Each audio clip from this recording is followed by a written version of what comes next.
el alcalde Galán dijo que por favor se bañaran en pareja, fue todo muy polémico, y después dijo que era solo bañarse para en verdad ahorrar agua. Bueno, Yo un cuando me chiste. baño en pareja es aún más corto que cuando me baño solo.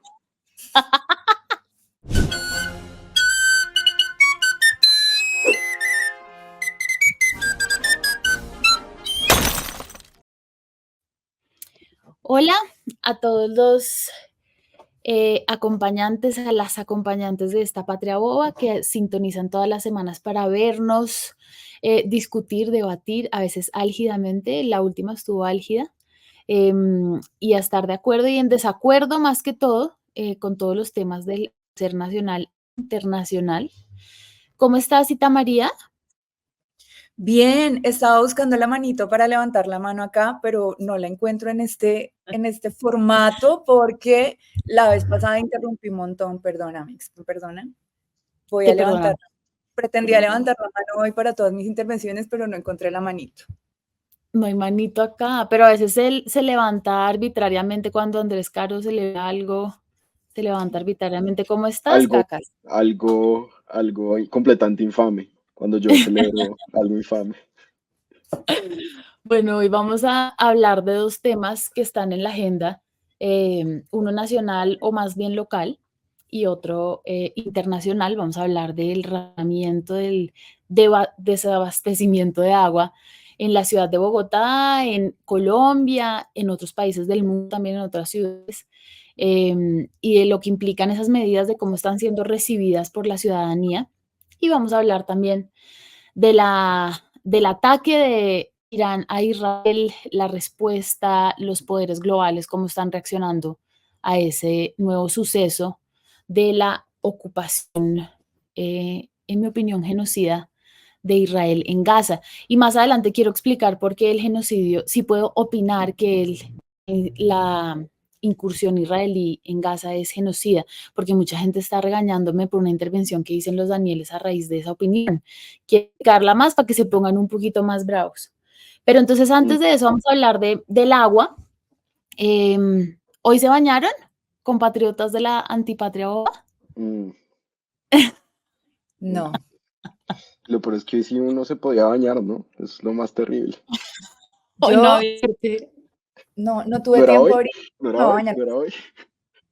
Pero ¿no creen que de pronto hay un podcast de María Paulina Ena y otra gente, Sebastián, ¿cómo es el apellido? Ya voy a buscar, de por qué somos así? Tienen un último capítulo del tema del aseo, ¿no? Porque en América Latina somos una región, y especialmente yo creo que tal vez Colombia, Venezuela, más hacia arriba, menos en el cono sur, pues como esas prácticas de limpieza tan, uno va a Europa y la gente no se baña todos los días, y no es raro eso. En Asia, bueno, no sé si con la misma frecuencia que nosotros, pero es una cosa muy particular de nuestra región del mundo. Bañarse todos los días no es necesario, yo creo, ¿o no?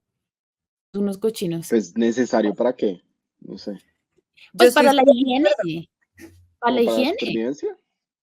Sí, no, Pues no creo. supervivencia, no, pero para la higiene común, comunitaria, yo creo que no es necesario bañarse todos los días.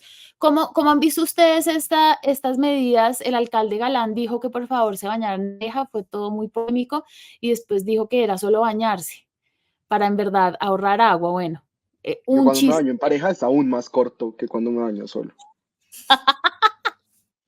De También puede eso pasar creo, eso. Sí, no se no, ha inventado bien. no. La pareja siempre es incomodísima, tiene que ser. Y hay problemas de alturas y No, y es un peligro. Alguien se puede caer. es un peligro. No se bañen en pareja, báñense cortico. ¿Cómo lo ves tú, Ita María? ¿Cómo ves esta nueva medida que está dando aquí Yo la veo desastrosa y miren que suelo buscarle la esperanza absolutamente a todo o el rayito de luz absolutamente a todo y en este tema les juro que no lo estoy viendo.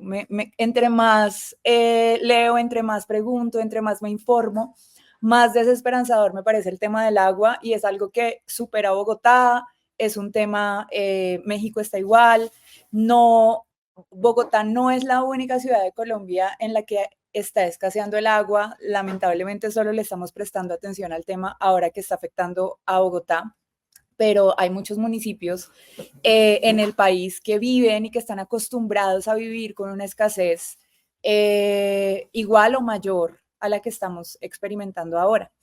Creo que las medidas están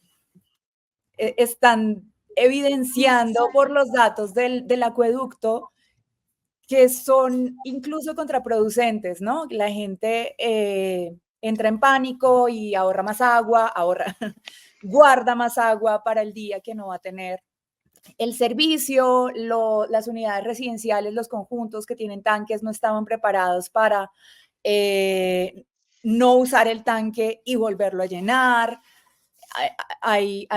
Hemos visto localidades en donde al regresar el servicio vuelve con tanta presión que se revientan los tubos y ahí pues hay un daño y un desperdicio mayor de agua. Bueno, un verguero que yo siento que responde a varias cosas, entre ellas falta mucha pedagogía y no es solo un tema de este alcalde, falta mucha pedagogía en el consumo sostenible de agua, que es algo que deberíamos haber hecho desde hace mucho tiempo.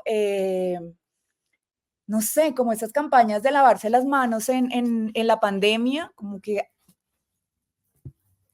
nos falta muchísimo. Y por otro lado, el problema grave de Chingaza no se va a resolver así, es un problema que, pucha, se va mucho más profundo y tiene todo que ver con el daño, con la deforestación, con el descuido, con el extractivismo desproporcionado de los bienes naturales, no solo en los ecosistemas locales. Hablemos del Amazonas, hablemos de la ganadería como delimitante de las tierras, etcétera. O sea, creo que hay muchas cosas que se han hecho, que hemos hecho mal como humanidad, que se han hecho mal desde las administraciones y que nos están pasando la cuenta de cobro ahora. Sí, un cóctel de muchos elementos. También pasó en Uruguay hace muy poco, el año pasado, en Montevideo y las zonas aledañas. ¿Tú cómo lo ves, Andika? Yo estoy bastante de acuerdo con Ita y siento que estamos en una posición bastante trágica, como cuando en Estados Unidos, cuando hay una de esas matanzas escolares que la gente sale a comprar más armas, lo cual aumenta las matanzas escolares. Entonces acá, en vez de ahorrar, uno guarda y acapara agua. Y muchas casas en Bogotá, no solo las casas de los más ricos, sino muchas casas en Bogotá tienen tanques de agua y entonces se llenan esos tanques. Y yo siento que una posición muy trágica en la que estamos y en la que están los líderes, está el alcalde que no puede tomar esta medida, pero está ya lo que dijo ayer encaminado a buscar que se tome con las reguladoras de servicios públicos, es que lo que hay que hacer es un control de precios y que el agua sea más cara. Y eso es un problema social muy grande porque es injusto, es muy desigual, pero es la manera, creo yo, que en el corto plazo se puede solucionar la crisis, que la gente le duela pagar, le duela gastar agua, y eso se hace con precios. Entonces, pues, ojalá se pueda hacer, va a ser injusto, hay que tener soluciones para las personas más pobres, claro, eh, pero pues hay que hacerlo, sobre todo para la mayoría de la gente en Bogotá que no está en la pobreza extrema y que pues nos va a tocar sacrificar un poco y pagar más por el agua mientras tanto. Sí, es como la dificultad. Yo pensaba mucho en eso, hasta pensé en escribir una columna sobre eso, pero es un tema difícil de como de ponerle el dedo porque es tantos elementos, pero sí, yo creo que evidencia como la falta tan patriabobesca y colombiana que tenemos en esta comunidad, en esta sociedad, de pensar en las cosas públicas, en las cosas, en los valores públicos, en los espacios públicos, en las cosas que nos pertenecen a todos. Como que aquí no hay nadie que diga, bueno, yo no gasto mucha agua, pero voy a gastar menos porque esto es algo que contribuye a toda la comunidad. Em, Hay todavía un sentir y un pensar muy individual frente a todas. El agua, por supuesto, es un bien público, es decir, es algo que necesitamos todos y todas no hay como un impulso de la gente de pensar en lo demás, ni siquiera es pensar en algo público ya es ya es, digamos, el último paso de esa empatía, pero pensar en los demás. Entonces yo sí oí mucha gente de recursos que dicen, no, pues me voy a la casa de mis papás, para el club, digamos, una cantidad de circunstancias de vida que les facilitan poder no ahorrar agua y no piensan como no, hoy es el día que me toca ahorrar agua. No, sino cómo hago hoy para yo en mi privilegio subirme la medida sin siquiera parar un segundo a pensar en qué consiste esa medida o para qué sirve.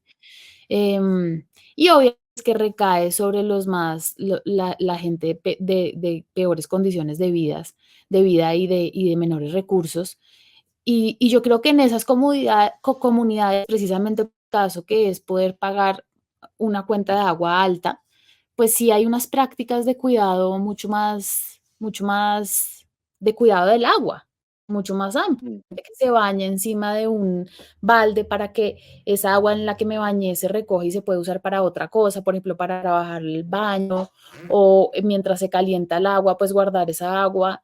Yo confieso que ahora, pues a raíz de eso lo estamos haciendo en mi casa. Mi hija de 5 años es una fan del no baño, entonces está muy feliz con el alcalde Galán, pero es lo que dice Ita, como la posibilidad de impulsar nuevas prácticas de vida, no solamente si esto va a lograr que racionemos o no agua. Yo creo que ya no importa eso, sino cómo nos aproximamos a este recurso, si vamos a poder cambiar eso socialmente. Y se ve muy difícil y ojalá sí Galán invirtiera en una campaña de reeducación de la población con el curso, no de en estos 2 meses vamos a ahorrar agua. No, de ahora en adelante vamos a ahorrar agua porque eso es lo que se viene a nivel global y eso es lo que vamos, en el futuro. Y me decía un experto hace poco, los niños de ahora que han, pues obviamente que tienen privilegios y que han disfrutado eso en el futuro, eso no lo van a tener ni siquiera los hijos de los multimillonarios. O sea, una piscina va a ser un derroche absurdo de agua y de recursos que eso no, eso va a ser raro. Entonces la vida va a cambiar muchísimo, un poco apoteósico y distópico todo esto, pero ojalá pudiéramos darnos a eso con un mejor sentido de comunidad. ¿Ustedes creen que están cambiando sus prácticas, honestamente? Prende tu Ita micrófono. está,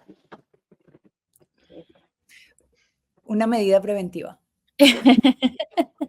No, yo quería decir algo antes sobre la medida de cobrar más, y es que evidentemente es injusta y yo tampoco creo que por ahí funcione, porque la gente igual, hay mucha gente a la que no le duele el bolsillo, que va a seguir consumiendo más y que no afecta realmente su estilo de vida. Yo creo que por ahí tampoco va a ser, es que en serio el daño es muy grande y es muy profundo y es muy estructural y yo creo que requiere cambios de estilo de vida, cambios de mindset, cambios, reeducarnos, como decía Ana. Yo creo que las nuevas generaciones vienen como con otra información y con otras facilidades de adquirir lo que mencionabas al comienzo del podcast de María Paulina. 100% esta obsesión que tenemos con la higiene y con la limpieza es un tema colonial y es un marcador de clase. Y yo creo que ahí también hay todas estas conversaciones que están ocurriendo, pues son lo positivo, ¿no? El balde, las costumbres. A una amiga por ahí la funaron en Twitter porque preguntó que cómo se sacaba el agua de la lavadora para reutilizarla. Y yo creo que está muy bueno que todo esto esté, mucha gente no sabe cómo hacer cómo llevar a cabo estas prácticas de ahorro en lo cotidiano, porque hacia allá tiene que ser, ¿no? Hacia lo cotidiano y normalizar no bañarse un día, 2 días. Miren, esta tendencia me parece fantástica porque ya no me tengo que lavar el pelo tanto, porque esta es la ¿Tú parte te que lavas el pelo todos los días? casi día de por medio. Pero entonces acá se me engrasa un montón, entonces nada, descubrí que la balaca estaba otra vez en tendencia y la voy a Sí, usar me para parece no muy... lavar. No, mentira. No, yo sí creo que tiene mucho que ver con cambios de estilo de vida y con estas conversaciones y sobre todo, saben que yo siento que hace mucha falta voces expertas, porque, perdón, pero el gobierno tecnócrata de la ciudad no va a resolver este problema, sino, y mucho menos sin una asesoría pertinente, oportuna, no sé, expertas. Yo creo que hay muchas expertas, expertos, ecofeministas, personas que han estudiado desde hace mucho tiempo el problema del agua, el daño que se está haciendo a los ecosistemas, y hay que pensar en soluciones también integradas, no solamente porque es que el problema no es solo Bogotá, el problema de Bogotá tiene que ver con lo que está pasando en el Amazonas. Hay que pensar, no sé, un comité de crisis de país, qué sé yo. Colombia, potencia de vida. A ver, cuida el agua. Sí, sí, yo creo, pero no soy experta, o sea, yo también creo que falta, claro, un conocimiento, alguien, voces de autoridad, sin duda, claro, que indiquen, pero no como el desabastecimiento incurre porque la cuenca, no sé qué, sino hablarle a la gente en términos que pueda entender de su cotidiano, que hayan esas voces expertas y lo traduzcan en, no sé, en política pública que la gente pueda usar en su vida. Andika, te ves muy bien igual sin bañarte, no te preocupes. Muchas Entonces no gracias, pasa. Ana. Es porque me bañé anoche y ayer por la mañana y ayer al mediodía. Mentira. Porque estás demasiado bañado. Bueno, Oiga, pero no, entonces, yo tengo una pequeña opinión sobre esta cosa como transformacional y transformadora y utópica. Y yo siento que no, eso no ocurre tanto. Y creo que gran parte de lo que hay como una,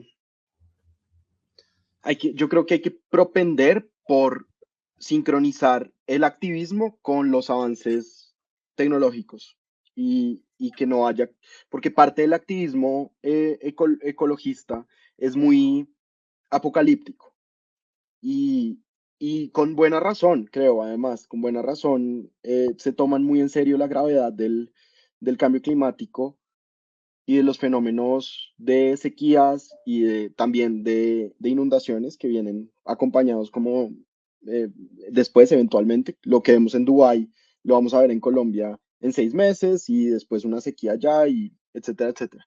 Pero yo siento que parte también de lo que hay que hacer es encontrar soluciones que no impliquen que la gente cambie radicalmente su forma de ser, porque esas son las soluciones que menos funcionan, las que le dicen a alguien tienes que cambiar tu vida, porque es, a la gente no, la gente tiene lo que los economistas llaman eh, stubborn attachments. La gente es muy difícil que cambie sus prácticas, cambian en muchos años. Entonces lo que hay que hacer es encontrar soluciones parciales de transformadoras muy, digamos, macro, muy grandes, de usar energías renovables. Por ejemplo, ahora se está hablando en Europa de volver a las energías atómicas. Eso es muy importante, que el mundo tiene que atreverse a usar otra vez energía atómica porque es una energía limpia. Tenemos que saber cómo vamos a usar el agua mejor. Y yo creo que una de las cosas es que no caer en esta cosa del comité de crisis. Yo estoy en desacuerdo con Ita en ese punto, que el momento en que decimos esto es una crisis, tenemos que cambiar todo, que es un poco el tono del presidente de la República, porque él viene, digamos, de ese ambientalismo de los últimos años y es valioso y valiente que lo haga, pues es un poco, yo creo, también exagerado. Y entonces acá me van a caer un montón de personas diciendo que como así que yo estoy diciendo que el ecologismo es exagerado.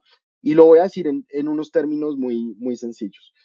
Había una meta de calentamiento a la que se quería llegar, que era menos de 1.5 grados para el 2100. Esa meta ya se sabe que se va a superar, que el mundo la va a superar.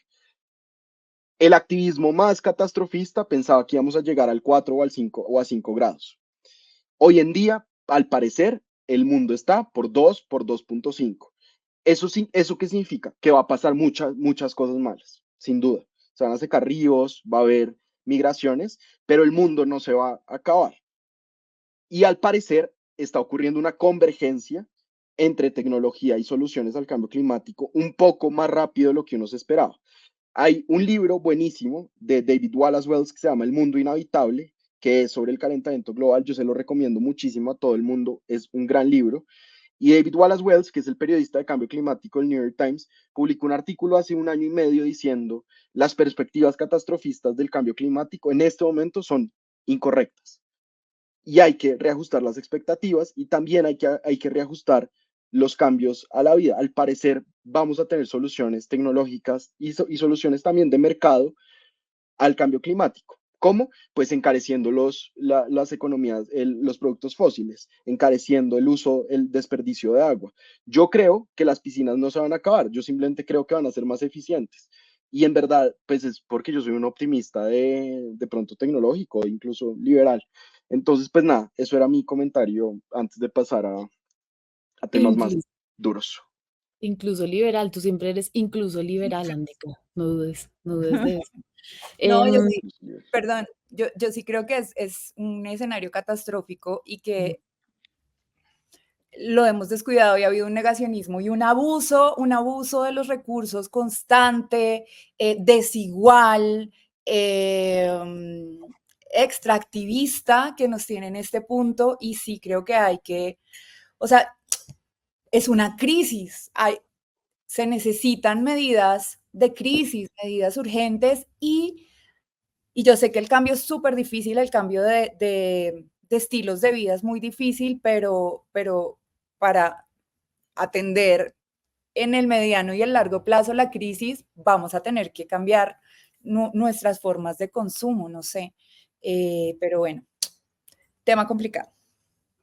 sí, hay como tratar de entender que sí es catastrófico el futuro, pero pues que ese mensaje no vende y la gente igual, bueno, pues se va a acabar el mundo, que se acabe y yo me baño. Y además de comité de crisis o de una atención particular, creo que también es urgente una atención diferencial también, porque hay varios estudios por ahí, eh, la OMS ha sacado varios estudios de otras crisis de agua, donde quienes son las más afectadas, mujeres y niñas, que tienen que hacerse cargo de todas las labores de cuidado que requieren en su gran mayoría agua, cuidar bebés, cuidar ancianos, cuidar personas enfermas. Y cuando escasea el agua, hacer la comida, cuando escasea el agua, pues son las personas sobre las que recae igual hacer muchos de estos trabajos sin agua que las expone a riesgos sanitarios. Gestión menstrual, por ejemplo, nadie habla del tema. Bueno, no, un montón de cosas que sí creo que valen la pena unas miradas que no están por lo menos en la conversación o en la discusión pública. Y pues ya, eso. Y de clase. ¿Ah? De género y de clase también, porque pues para eso tenemos una sociedad que para bien o para mal está clasificada en el sentido de, o sea, los estratos que están marcados y que la gente pertenece o por lo menos paga servicios públicos frente a un estrato, pues eso también va a tener medidas más inteligentes, más justas, y la gente que se vaya para el club, pues que en el club social también es más costoso. Y digamos que no haya esa posibilidad de escaparse a la medida porque tengo las posibilidades de escaparme de ella. Yo creo que eso también sería importante. Pero entonces hablando de catástrofes, vamos a otra catástrofe global. Está el mundo muy catastrófico, diga Ita. Tapo, antes de pasarnos ahí, porque creo que mencionaron el tema de medidas positivas para empresas, o no sé si lo hablamos acá o lo hablamos antes, pero quizás esa puede ser una medida interesante. Sí, es cierto que el 90% del consumo de agua en Bogotá es de familias, de residencias, pues que se aplique ese beneficio, o sea, no te castigo por consumir más, te premio por consumir menos. No sé, siento que puede ser algo interesante a explorar si realmente es por el bolsillo que puede generarse un cambio. Una mezcla de ambos, porque la gente con mucha plata, pues el premio de no gastar agua no le va a persuadir, pero sí Pero igual tampoco una el momento sanción, de pagar más. sí, tampoco la sanción, es verdad. Claro, pero el problema ahí es que uno, es como lo del riesgo moral y como hacer una teoría de justicia que al mismo tiempo sea una política eficaz. Y la mayoría de las medidas de precio, pues no afectan a los más ricos. Claro, evidentemente no los afectan porque los más ricos pues tienen mucha plata y tienen mucha plata para gastar, pero no es a los más ricos a los que la medida de precios busca, digamos, afectar, sino a la mitad de gente, que es un montón de gente, la mayoría de la gente, que sí les afecta la cuenta del agua.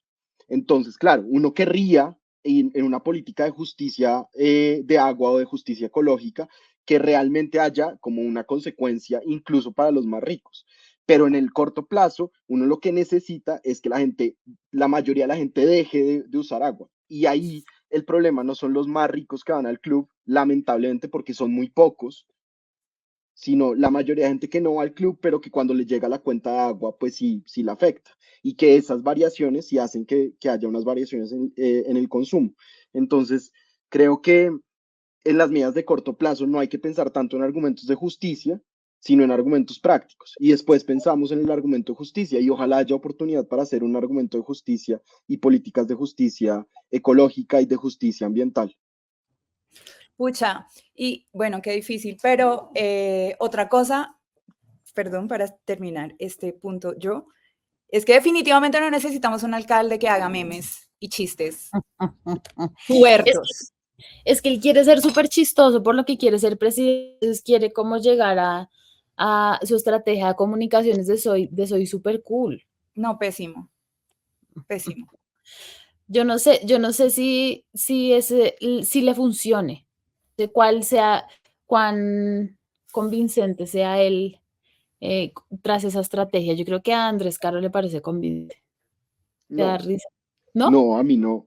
O sea, a mí probablemente si él se lanzara a presidente contra, no sé, contra, por ejemplo, Luis Gilberto Murillo, votaría por él, no por los memes. Luis Gilberto Murillo, el canciller. Pues sí, o contra alguien, no sé, ¿Te parece o mejor contra galán que el señor canciller? mucho en otro orden de magnitud. Pero también me parece mucho mejor Galán que Abelardo de la Espriella, para los señores y señoras que van a comentar acá abajo. En enorme desacuerdo. A mí me gusta Murillo. Me gusta bastante. Pero bueno, entonces van pasando otra catástrofe ya a nivel global. El pasado sábado 13 de abril, Irán lanzó un ataque de drones, un fresco ataque de drones contra Israel, el cual creo que logró interceptar Israel con su sofisticadísima tecnología y de ayuda también de los Estados Unidos y de los aliados que ellos consideran sus aliados o que se han comportado como aliados. Creo que detuvieron el 90% del ataque y pues Israel ha seguido su ataque también sobre Gaza, su incursión sobre Gaza. Tras todo esto pues condujo a nueva gente, digamos, reaviva el debate sobre lo que está pasando en Gaza, o sobre las alertas que se han prendido mundialmente.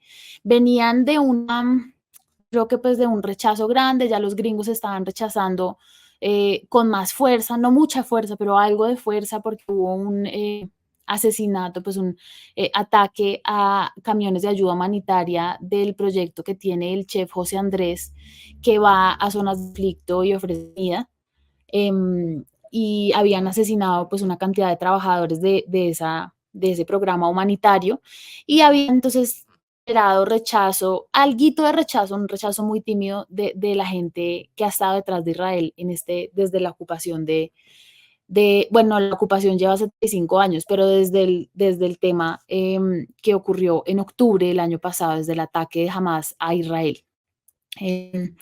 Ahora me sorprendió mucho y quiero preguntarle esto a Ita para empezar, que entonces están diciendo que como si el mundo se dividiera entre apoyar a Israel o apoyar a Irán, Mm. digamos, y entonces como el argumento, siempre me pareció curioso y eso estaba pasando antes, como ustedes por qué apoyan o se paran detrás de Palestina si ese pueblo, por ejemplo, este era un reclamo hacia las feministas, si ese pueblo o esa estructura pues somete a las mujeres y tiene pues todo el tema del relativismo cultural que pretende justificar ciertas o todas las violaciones de derechos humanos de las mujeres. Yo solamente quería decir, yo he repudiado lo que está haciendo Israel y repudio profundamente el régimen totalitario violador de los derechos humanos de Irán. Repudio, digamos, yo estoy repudiando una estrategia de guerra, una estrategia de violación masiva de los derechos humanos, una estrategia que parece genial, pero eso no quiere decir que yo esté apoyando ni a Hamas como estructura social, ni a los pueblos que someten a las mujeres. Creo que hay un profundo problema con el relativismo cultural que dice, no, esa es la cultura de ellos y entonces así es el Islam, etcétera, y pues tienen la mitad de la población sin permitirle acceso a los derechos básicos. Yo creo que eso es un problema, por supuesto que lo deben resolver ante todo las mujeres del Islam y debe provenir de ellas y proviene de ellas, porque la revolución de Irán pues fue absolutamente clara, la comenté también públicamente, ellas mismas han dicho no queremos más esto y están bajo un régimen opresor que las está matando por no querer taparse la cara. Entonces, como que activismo, como no, es que estoy con Israel o estoy con Irán, creo que uno puede decir que lo que está haciendo Israel es absurdo y es violento y es homicida y es genocida sin tener que estar apoyando a Irán. Esa es mi... No sé, tú cómo ves el reclamo, que es tan típico, ¿no, Ita? ¿Dónde están las feministas? El gran grito de las últimas décadas. Yo sé, justo ayer nos lo comentaron en Volcánicas. ¿Dónde estaban Volcánicas hace años cuando Irán, yo no sé qué? Bueno, no existíamos, pero es muy típico y yo no sé si esto es correcto, pero hay una cosa que se llama whataboutism, que es como que te responden siempre con, pero ¿qué pasa con? Que no sé si es una falacia o es una contraargumentación muy floja, Una falacia, porque sí. tú justamente te puedes preocupar por una cosa y por la otra. Tiene muchos matices, no es una vaina no es un partido de fútbol, ¿sabes? La guerra no es un partido de fútbol, que es lo que yo sentí que pasaba mucho acá, como gol de Irán y todo el mundo celebraba y es como, man, no es tan chévere y yo creo que sí, claro que muchas rechazamos en el 2022 todo lo que pasó en Irán, con Masha Amini y todo lo que vino después y todas las violencias contra las mujeres, la represión policial, la brutalidad policial. Sí creo que ahí también en todo ese momento hubo como algunos análisis con un poco de islamofobia que también hay que entender que nosotros estamos pues con una mirada muy occidentalizada del asunto, pero ahí hubo unas violencias muy evidentes de la policía contra las mujeres y hay unos problemas ahí que en su momento muchas salimos a rechazar y que seguimos rechazando. Esto no cambia en lo absoluto unas posturas feministas, que es estar con las mujeres de Irán. Si ellas quieren usar el velo, que usen el velo. Si ellas no quieren usar el velo, que no usen el velo, pero que esto no sea una medida violenta contra ellas. Pero eso no quita para nada que lo que ha venido haciendo Israel desde hace mucho tiempo, pero intensivamente desde hace 6 meses, es a todas luces cruel, violento, es un genocidio que está buenísimo que ahora Ana nos explique por qué constituye o por qué se puede hablar de un genocidio en este caso.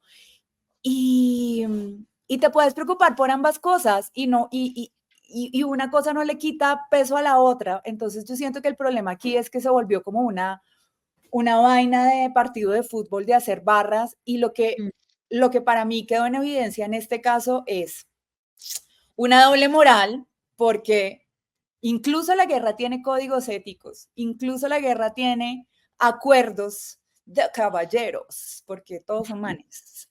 Y lo que hizo Irán fue un contraataque porque le bombardearon su consulado en Siria. Lo que hizo Israel bombardeando el consulado de Irán en Siria viola todos los acuerdos, viola todos los convenios, viola Viena, viola todos los pactos, viola toda la ética de guerra. Atacó 2 estados directamente, se pasó la diplomacia por donde quiso, los acuerdos, el derecho internacional, agredió, hizo una agresión a Siria y a Irán. Irán respondió esa agresión en los códigos permitidos, controlados, avisados, y entiendo que no hubo heridos, entiendo que no hubo muertos, pero la reacción del mundo, ¿cuál fue? Rechazar tajantemente, pedir que se desescale el conflicto, preocuparse. Reacción que no hubo cuando Israel empezó a asesinar civiles palestinos con la excusa de responderle a Hamas, que creo que, no sé, creo que pone muy en perspectiva lo que viene pasando y esa doble moral y cómo saltaron los aliados a apoyar de una a Israel, Estados Unidos, Francia, Reino Unido, la Marina francesa, los aviones del Reino Unido, toda la Casa Blanca en función de vamos a proteger a Israel.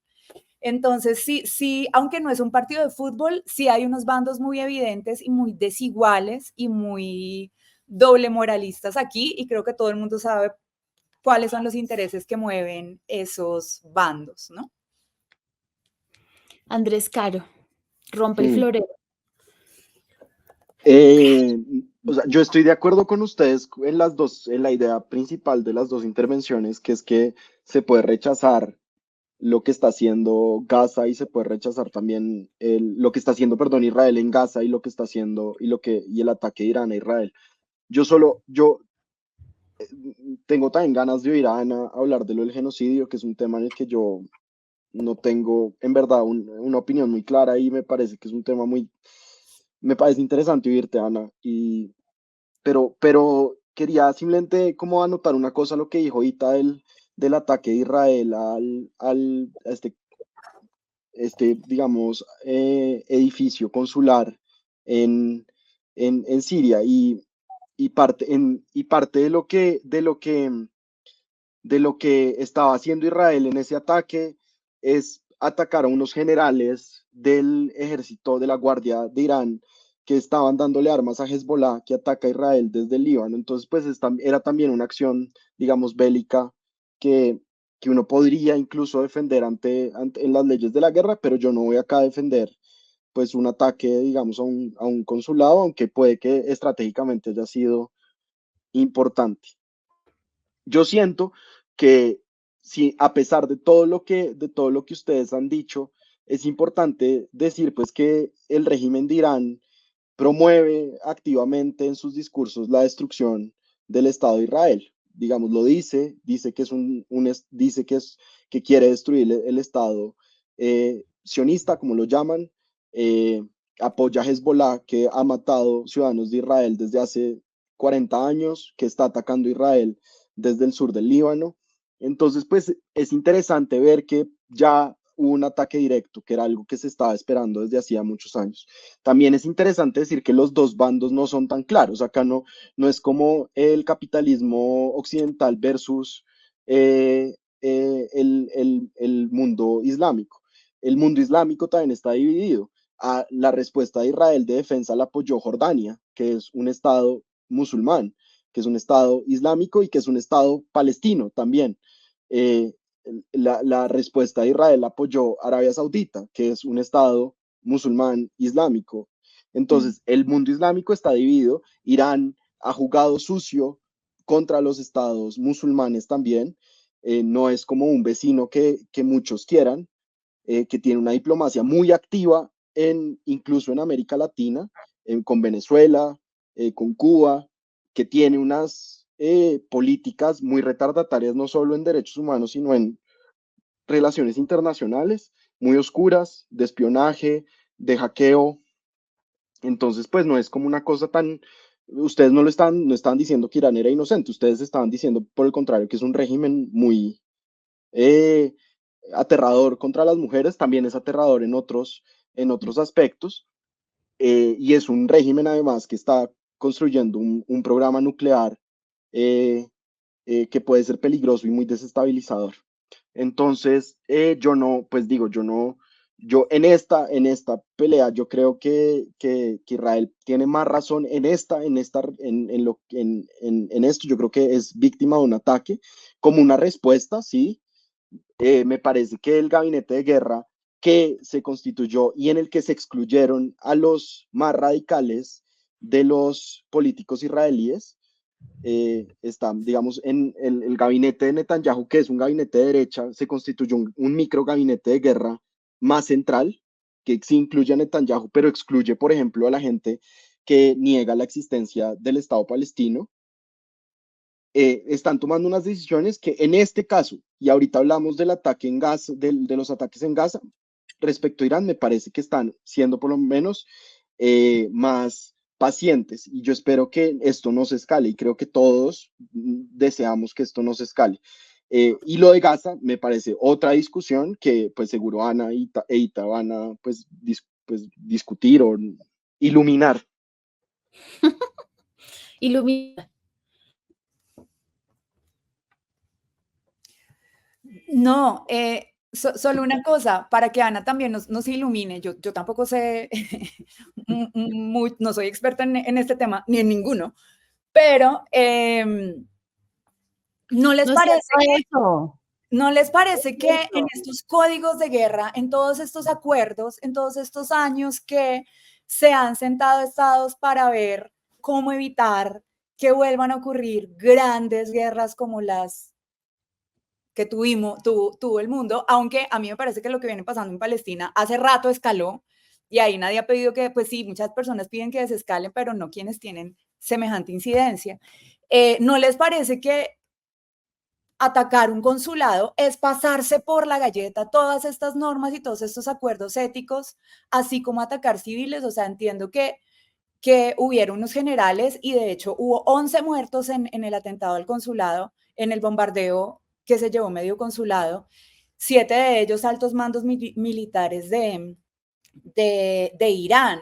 Pero sigo pensando que atacar un consulado es muy grave, como lo ha sido atacar civiles y como lo son las cifras que arroja el genocidio de Gaza. Y eso ya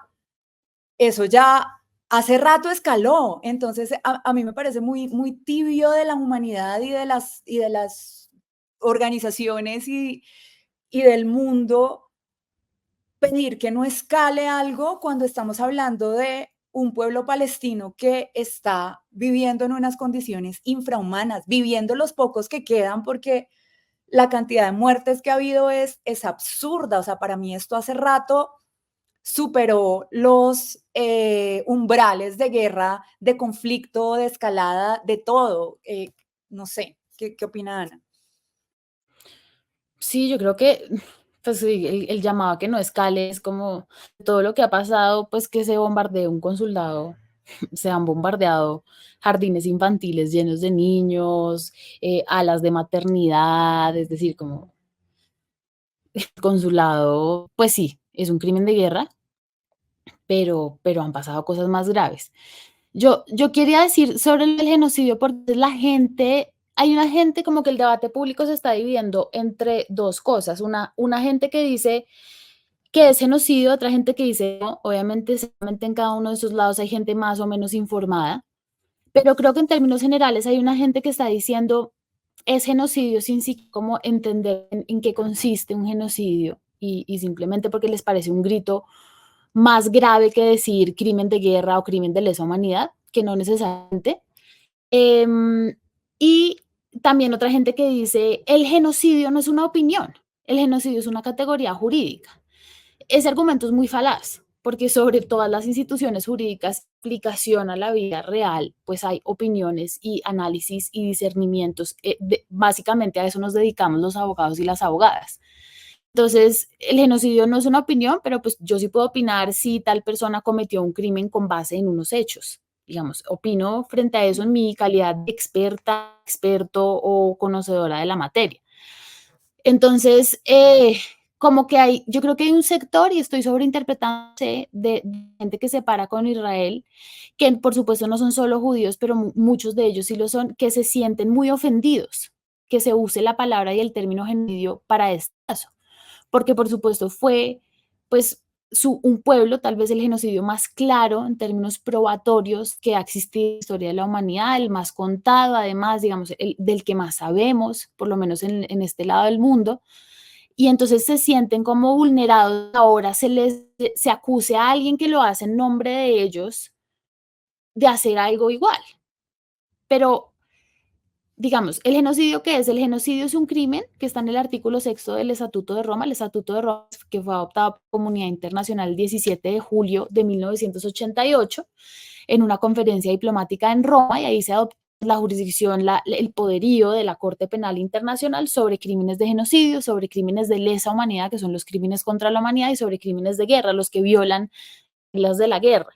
los mínimos de la guerra. Y el genocidio, y les leo pues una definición, la definición del artículo sexto, que es, se requiere que sea perpetrado con la intención de destruir total o parcialmente a un grupo nacional, étnico, racial o religioso. Yo hablé de esto en mi canal con el profesor Guillermo Tálora, que es ultra experto en el derecho internacional y fue muy interesante. Y ahí lo que hablábamos era pues que lo he hablado también con el más difícil es la intención, ¿cierto? ¿Cuál es la intención de Israel en eso? Entonces ellos pues, yo creo que mucha gente dice, no, la intención es pues vengarse de Hamas, de que las personas secuestradas, que hay que decirlo, también hay todavía muchas personas secuestradas, bebés y niños, una cosa horrorosa. Y quieren entonces defenderse, ¿cierto?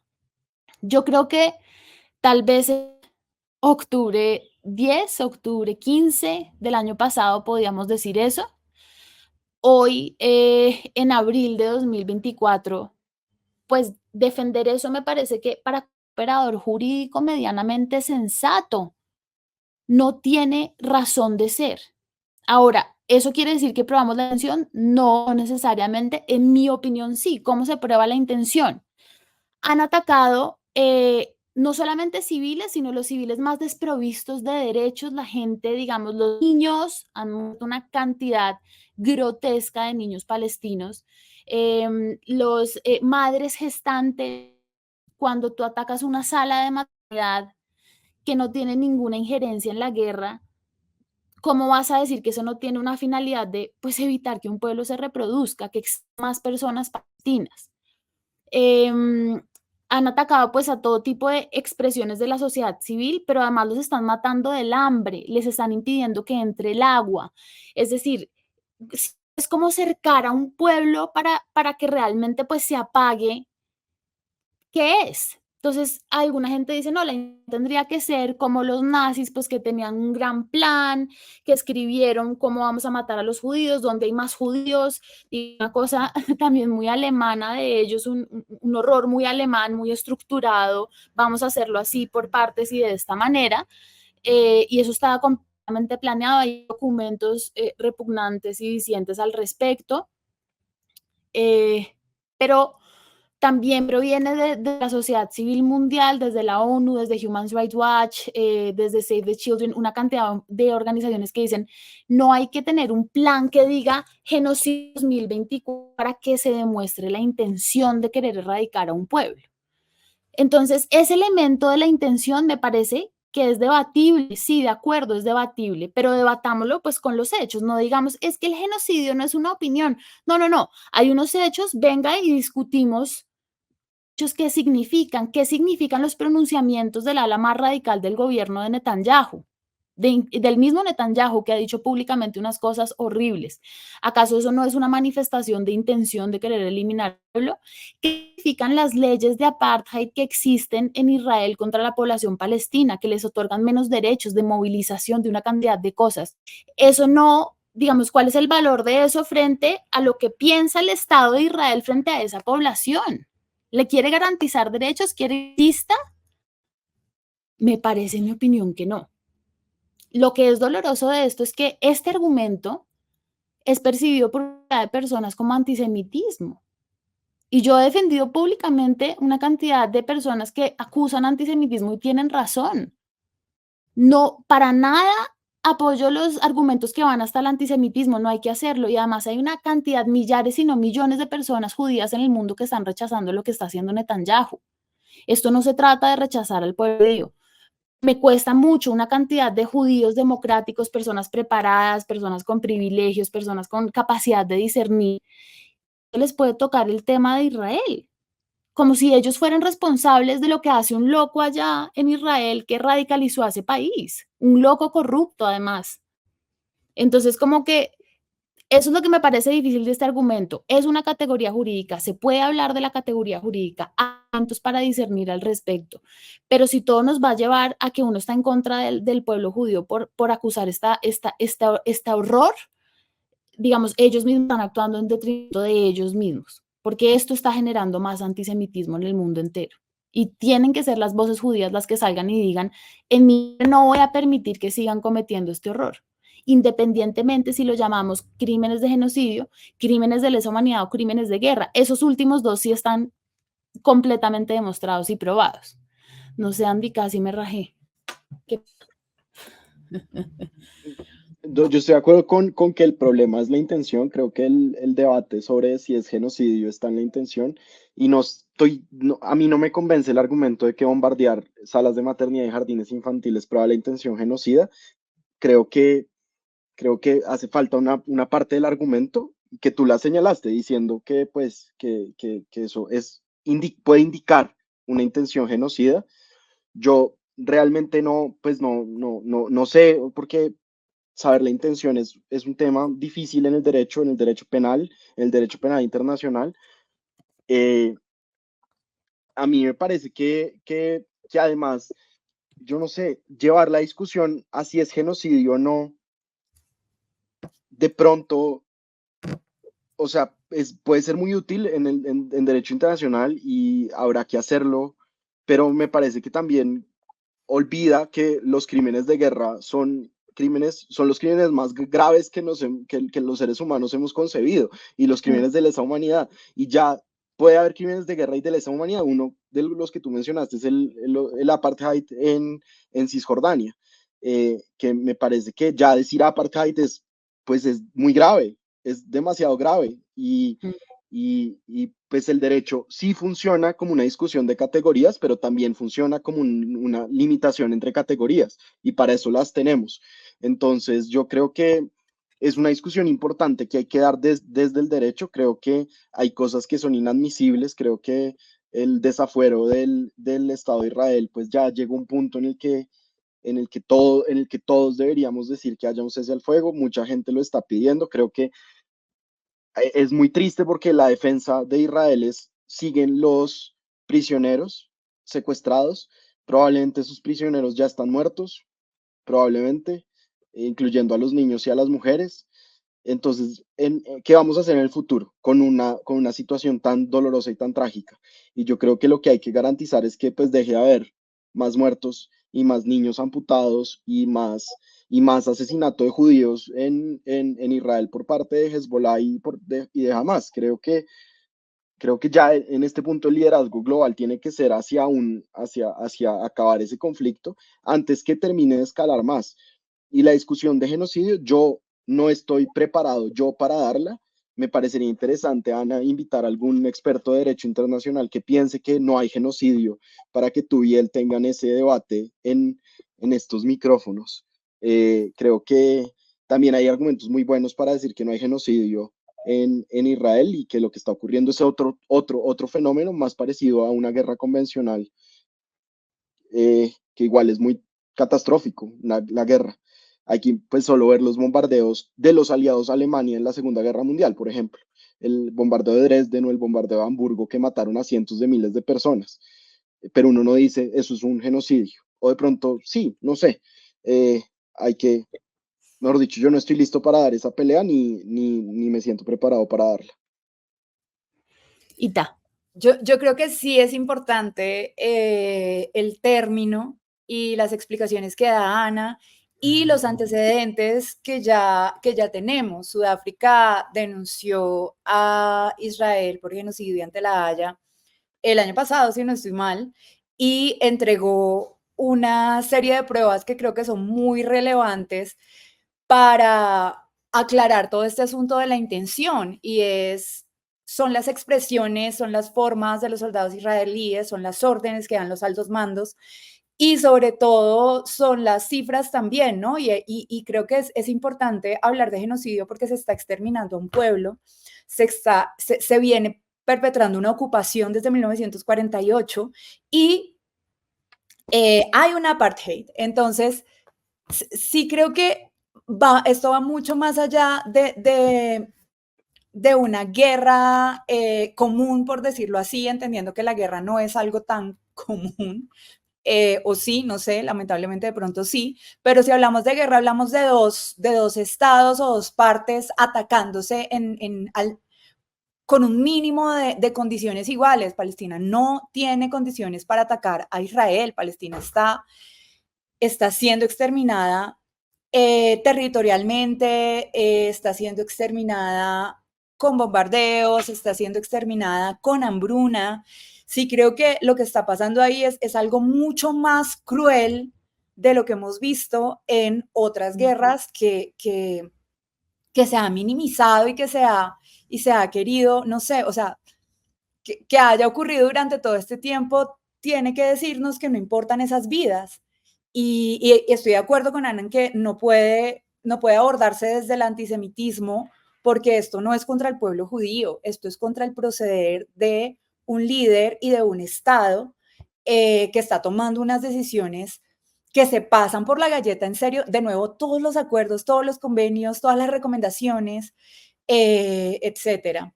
No, sí, me parece muy grave, muy delicado, muy triste, muy desesperanzador también y muy doble moral del Sí, mundo. este es como el gran fracaso del derecho internacional en las últimas, no sé, tal vez en el último siglo. Andrés le cuestiona el tema de si es una guerra o no guerra. Yo he escuchado a Andrés decir como, pues es que jamás es la autoridad legítimamente elegida por la gente en Gaza, pues legítima, o sea, no es como democracia así, pues Pues, que uno diga, no venga, legítima, o sea, es la autoridad, digamos, o sea, a pues, eso. ¿de qué manera lograron esa autoridad también? Claro, pero claro, de acuerdo.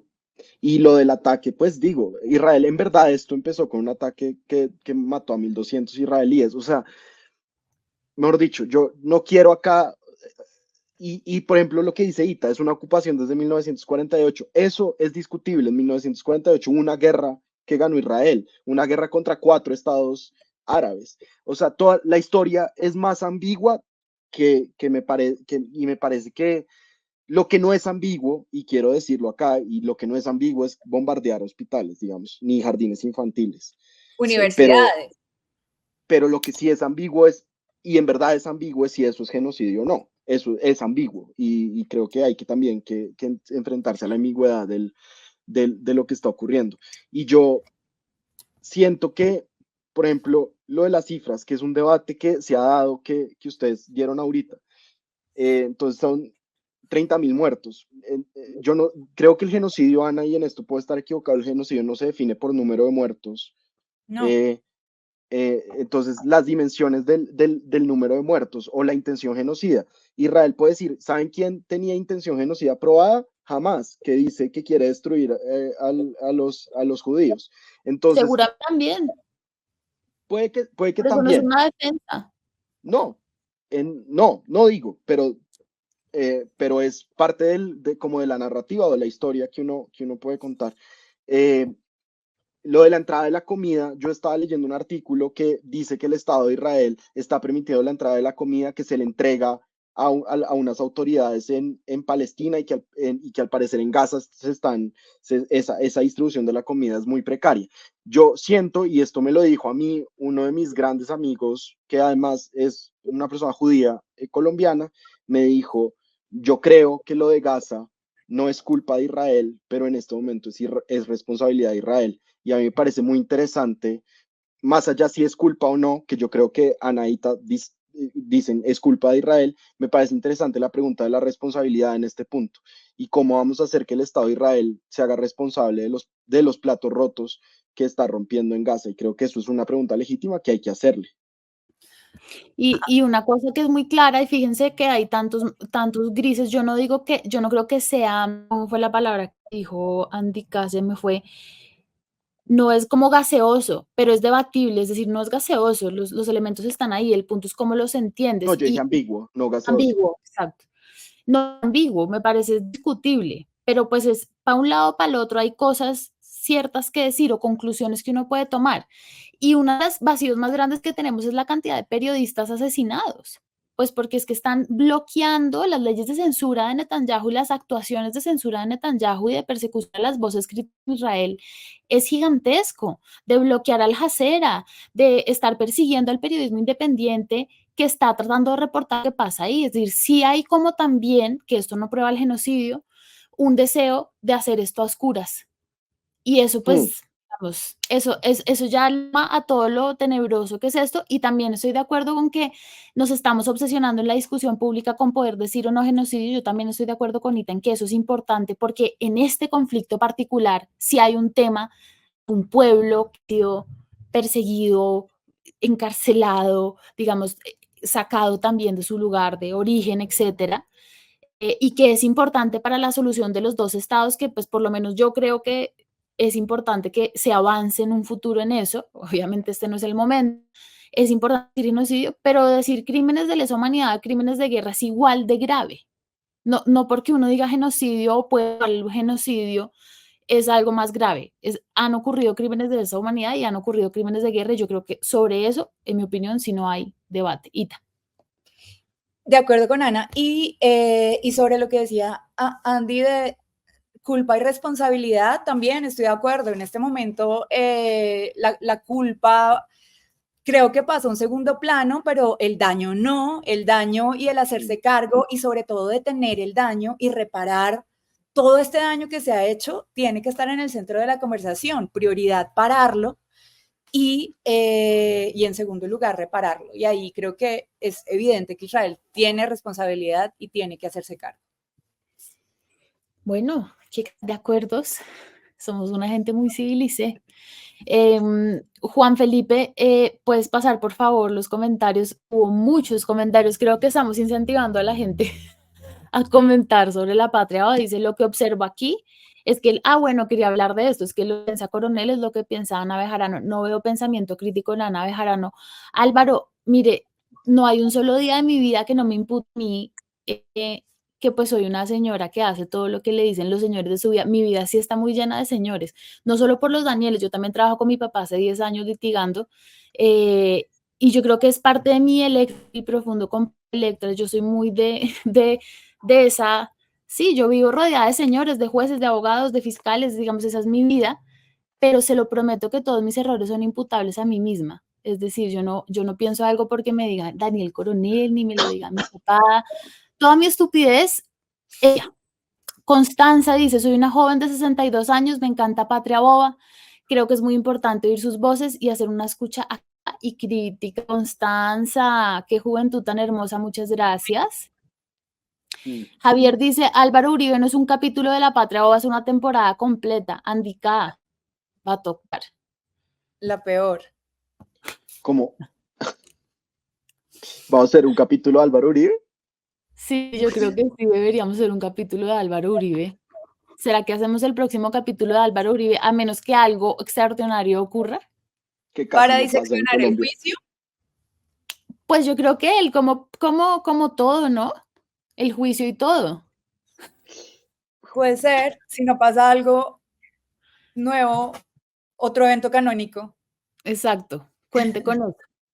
Dice: los directores de medios, Ana, Julio Sánchez Cristo, la W, Gustavo Caracol Radio, Néstor Morales, Blue Radio, el señor Vélez de la FM de RCN, Juan Roberto Vargas, Noticias Caracol, Juan Manuel Acevedo de RCN y Holman Morris RTBC. Todos sus directores encargados de las noticias son hombres, por lo tanto el resultado de las críticas de los integrantes del panel es subjetiva y sin ningún rigor. No dañen el programa, por favor. No la entendí, Ariel.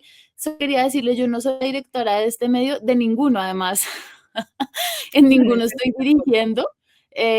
Si se refiere a que pues la mayoría de los medios de comunicación de este país los dirigen hombres, es cierto, por eso es tan importante que existan lugares como Volcánicas.